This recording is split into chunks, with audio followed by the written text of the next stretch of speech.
channel again. So guys, in this video we will see how to move file from C drive to D drive in Windows 11. So guys, if you want to move your files, like if you install any application in other app C drive and you have not sufficient storage. So guys, for moving your files, first of all open this PC, then guys go for the option of here my computer. So here is this PC. Then guys choose your C. After choosing, like if I want to move like any file like SQL and like go for the program files, okay, and here you find your application which you want to move.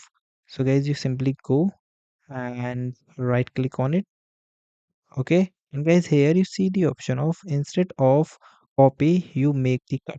So for cut you use this.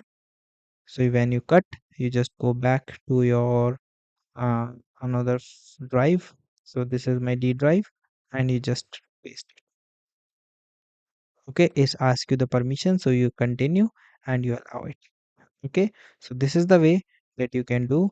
And guys, thank you and have a nice day. And guys, subscribe our YouTube channel for the further informations. I hope this video is very helpful.